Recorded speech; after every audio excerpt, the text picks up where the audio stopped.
Hey guys, and welcome back to Ultra Game World. And today we are looking at the best pre-built gaming PC that you can buy here in the UK. Whereabouts would you actually go and get this PC, Michael? Now, I hear what you're saying, and there are a lot of options. Certainly in the UK, the main one I've looked at is Polycom. There are a few others, and I'll list them below. I think AWD is probably another one as well. You can go with things like Dell and HP and what have you, but I would probably try and stay away from them because they're going to use proprietary parts, so that's going to be a nightmare. You want to use actual parts which are all off the shelf, which these sort of custom built PCs will actually have. They'll have all parts off a shelf that you could actually purchase yourself. Now, why would you want to go with a pre-build? I mean, obviously some people just aren't comfortable with building their own PC, and that's perfectly fine. Another reason is because currently prices for graphics cards are awful, and sort of availability isn't great either. So actually going down the pre-built route of just having what PC you want with the graphics card you want is actually a cheaper and easier way for a lot of people at the moment, and that's how a lot of people are getting back into PC gaming, obviously during this sort of whole graphics card crisis. So let's have a look at the system that I've got here. Now, I've made a couple of changes to the actual sort of default custom sort of template build which they had. The template build was actually a Ryzen 3500X. I've changed the CPU and the case basically. There are a few optional upgrades that I would probably make if you did prefer to spend a little bit more and if you wanted to. Also, I'm going to recommend maybe a few parts that you could actually buy and then replace with the current part, which might be better options as well, like mainly like the power supply is going to be the big one from here. But let's talk through this. I'm just going to read it off my phone, but I'll put it on the screen as well. Yeah, basically we're going to have the first player D3A M80X case. I've gone with the black one. This is going to add £15 to the actual total price, but I think it's a better case than the CIT flash one. It is obviously micro ATX, but we are only using a micro ATX board, so there's not really much problems there.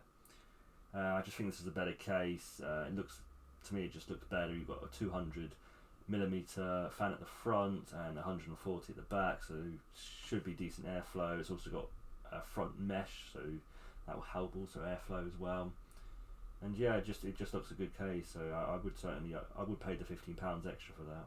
Now, as explained, the CPU was the 3500X, but if I was in your position as a buyer now, I'd probably go with the Ryzen 5 3600. It's just a better processor. You get the 6 threads, and then you get the 6 cores and the 12 threads rather than the 6 cores and only 6 threads. So it is a little bit more. I can't get the exact price here, but I think it's about £80 odd extra. But I would pay the extra just to actually have that processor personally. Or the other way you could do it is, if you can find like a 3600 for maybe 150, then you could buy that, and then obviously just take out your 3500X and then just sell that on as well. But it's going to be probably about the same price anyway, so you may as well just spend the extra and get the upgrade through Polycom, really. For CPU cooling, I've just used the default fan here. It should be perfectly fine, whatever they've got. If not, you could also upgrade this at a later date, maybe with something like a Hyper 212 Evo, that's like £30, or maybe even get like a £20 or £25 CPU cooler. Fairly easy to replace if you needed to, so I'd probably just pick the default and the cheapest one basically there. Going on to the board again, we're only going to use a B450. Not really a lot of reason to have to get a B550, I don't think, and looking at the cheapest price here is £35 extra for just a B550 board, which I don't really feel is worth paying.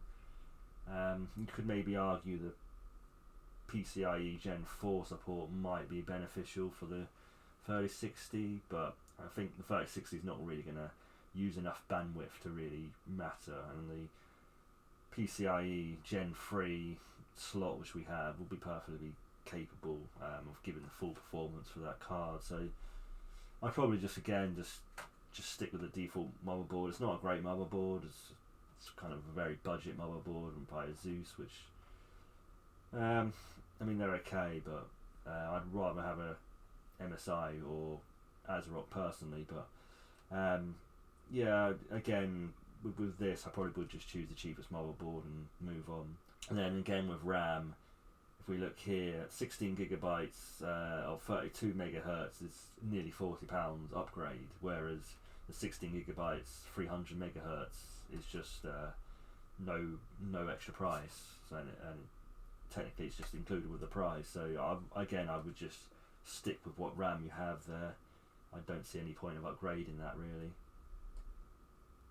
Again, this is probably something that you could do down the line. I mean, RAM is one of those really easy upgrades, so if you wanted to, suddenly you decided maybe I want to go 16 gigabytes or maybe even 32 gigabytes, and then I want to get DDR4 3600, you could do that and then just take out your two 16s, which are 3000 megahertz speed, and obviously just sell them on.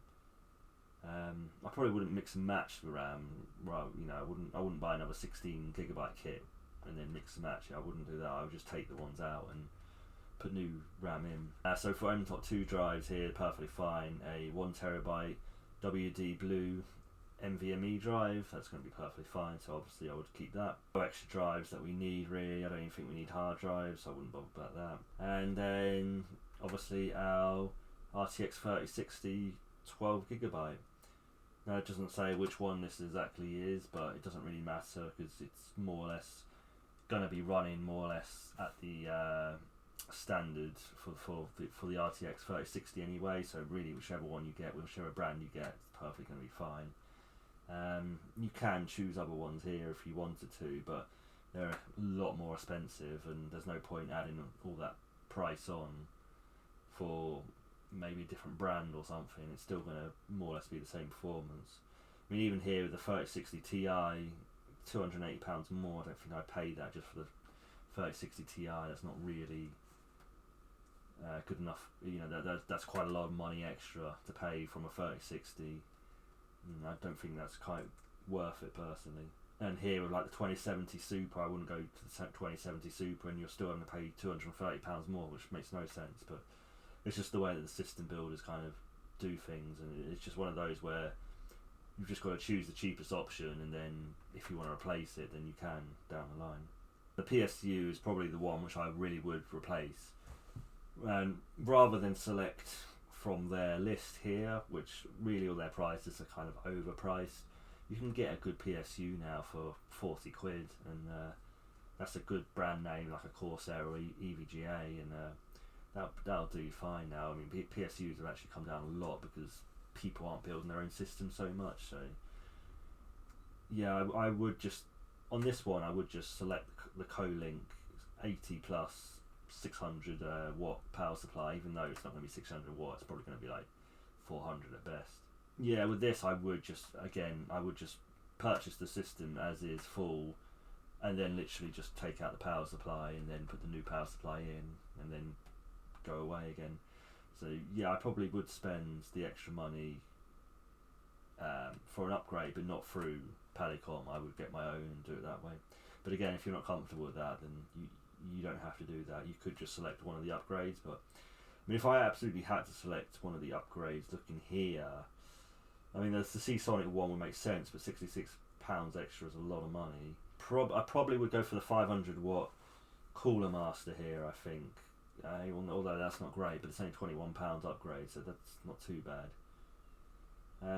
Yeah, with that one, I still would buy my own power supply though, personally. But yeah, and then software is just Windows 10 and what have you, it's perfectly fine. And then everything else is more or less the same. So for £926, I do think you're getting a decent deal there. I mean, if you look at the RTX 3060 on its own, I mean, Overclockers the other day did have one for around about sort of 400, I think it was, or maybe a little bit less, which was a good price. But availability is pretty low, so they're going out of stock really quickly. And if you really want one like right now, you're probably looking almost to 550, 600 sort of price if you're going to buy it right now. It's only when it comes back in stock and then they've got a little bit more stock that they sort of put the normal price. And then if you look at the 3600, I mean, you're probably looking at least 170 now for that. Motherboard is probably at least 40 for that. The RAM is probably at least sort of 70, I would say.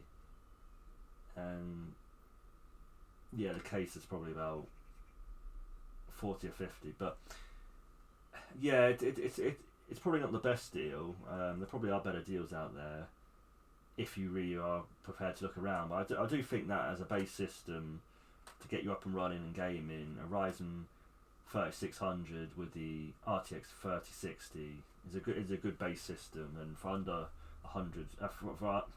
for under £1,000, that's actually, you know, a solid gaming PC. So yeah, that's probably where I'd go if I was going with a pre-built. But again, I probably would make the extra changes and maybe spend up to £1,000 in total, and like get the better power supply, potentially even upgrade the CPU cooler as well.